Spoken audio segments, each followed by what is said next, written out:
नमस्कार दोस्तों, मैं डॉक्टर विनीता पांडे एक बार फिर आपके सामने उपस्थित हूँ। और कुछ विद्यार्थियों ने सवाल किया है कि गणित की जो पाठ्य योजना है वो किस प्रकार से बनाई जाती है। तो मैं आपको ये बताना चाहूँगी कि गणित की पाठ्य योजना का भी डीएलएड की बात कर रही हूँ मैं। गणित की पाठ्य योजना का भी फॉर्मेट जो है वो हिंदी की तरह ही रहेगा।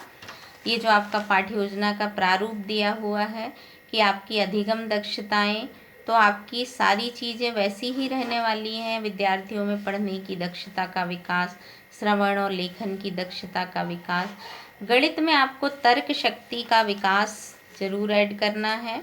अधिगम उद्देश्य में आपका गणित विषय का ज्ञान प्रदान करना, संपूर्ण पाठ का ज्ञान प्रदान करना और विद्यार्थियों में तर्क शक्ति का विकास करना।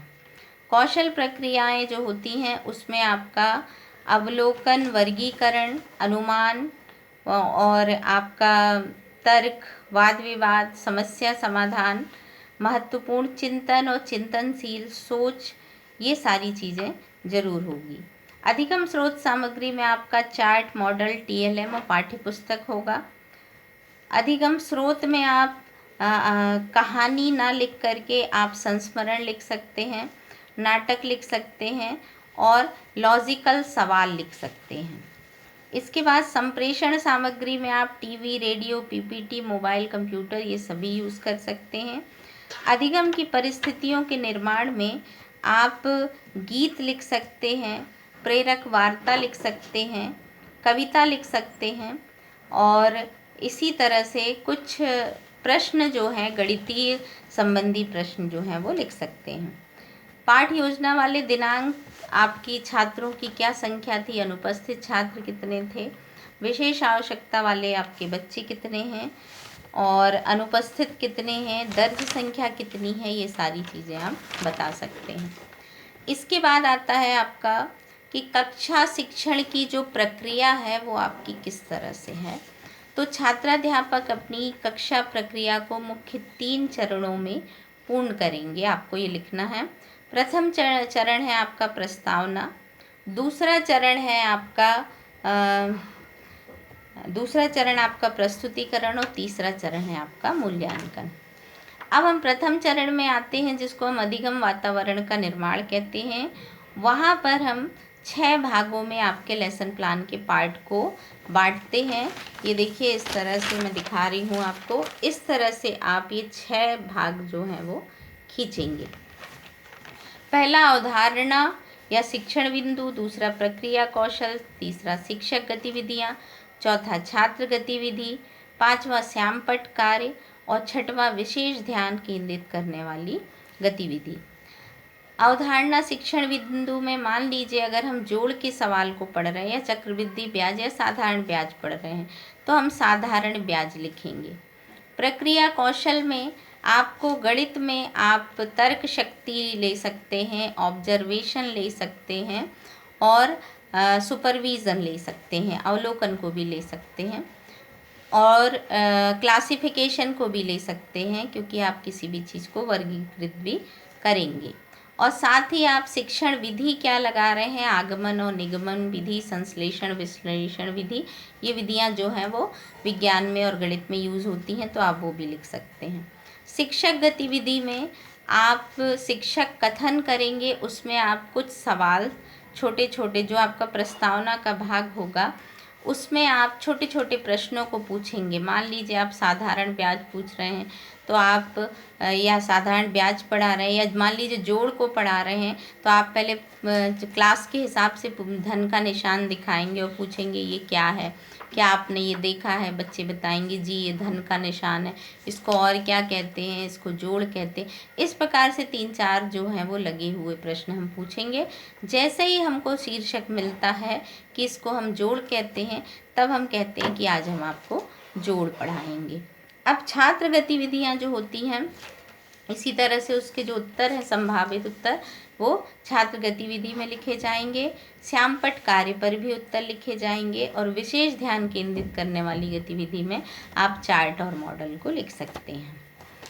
तो पहले में चरण में आप प्रस्तावना के प्रश्न करेंगे। दूसरे चरण में हम आएंगे तो अधिगम की समझ का निर्माण कितना है, इसके लिए हम फिर उसी प्रकार से करेंगे कि आपको प्रश्नोत्तर विधि का यूज़ करना है, तो प्रश्नोत्तर कौशल आपको लिखना होगा।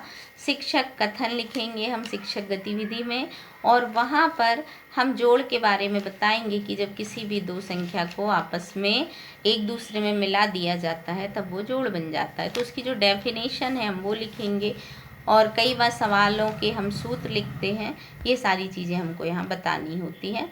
और उसका हम शिक्षक कथन में हम पूरा एक्सप्लेनेशन देते हैं, जो व्याख्या होती है वो हम थोड़े से शब्दों में लिखते हैं। तो द्वितीय चरण में आपका ये प्रस्तुतिकरण हो जाता है। छात्र गतिविधि में विद्यार्थी ध्यानपूर्वक सुनकर समझने का प्रयास करेंगे। श्यामपट्ट कार्य में आपका जो भी आपने समझाया है उसको इन्वर्टेड कॉमा लगा करके वहाँ पर बताएंगे, और मेन चीज़ों को आप वहाँ लिखते जाएंगे। इसके बाद विशेष ध्यान केंद्रित करने वाली गतिविधियों में हम चार्ट और मॉडल का यूज़ कर सकते हैं। तृतीय चरण में आते हैं तो फिर वो 6 कॉलम जो आपके चले आ रहे हैं, अवधारणा, बिंदु, प्रक्रिया, कौशल, वो बिल्कुल वैसे ही रहेंगे। अवधारणा बिंदु में हम वही पाठ का नाम, प्रक्रिया कौशल में अब आप यहाँ प्रश्नोत्तर पुनः पूछेंगे क्योंकि अभी आपने वहाँ पर व्याख्यान दिया था।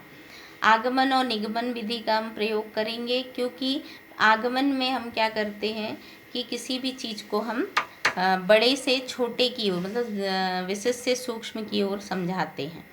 तो यहाँ पर हम वही करेंगे, प्रक्रिया कौशल लिखेंगे। शिक्षक की गतिविधि जो है उसमें हम कुछ प्रश्न पूछेंगे, क्योंकि मूल्यांकन का अधिगम का आकलन किया जा रहा है, तो हम 1 से 4 और 5 प्रश्न पूछ सकते हैं। छात्र गतिविधि में उसके उत्तर लिखेंगे, श्यामपट्ट कार्य पर भी उत्तर लिखेंगे, और विशेष ध्यान केंद्रित करने वाली गतिविधि में हम चार्ट और मॉडल लिख सकते हैं और दिखा सकते हैं। फिर इसके बाद आता है आपका पुनरावृत्ति एवं पाठ का सार। तो उसमें हम लिखेंगे कि छात्राध्यापक द्वारा संपूर्ण पाठ का एक बार पुनः संपूर्ण पाठ को विद्यार्थियों को समझाया जाएगा या रिवीजन किया जाएगा। पाठ का सार 2 लाइन में लिख सकते हैं, और पुनरावृत्ति में हम 4 या 5 प्रश्न पूछेंगे, इसमें उत्तर नहीं लिखना है। अभ्यास कार्य में हम खाली स्थान लेंगे, 5 खाली स्थान निकालेंगे, और विशेष शिक्षण में हम लिखेंगे कि छात्राध्यापक द्वारा विद्यार्थियों को पाठ के विशेष एवं कठिन बिंदुओं पर चर्चा और विचार करने का कार्य दिया गया। यहाँ पर हम कुछ सूत्र याद करने के लिए दे सकते हैं, और गृह कार्य में हम कुछ सवाल हल करने के लिए विद्यार्थियों को दे सकते हैं। तो आशा है कि आपको गणित का ये लेसन प्लान बहुत अच्छे से समझ में आ गया होगा। मेरे इस वीडियो को आप ज़्यादा से ज़्यादा लाइक करें, शेयर करें और कमेंट करें, ताकि दूसरों को भी इसका फ़ायदा मिल सके।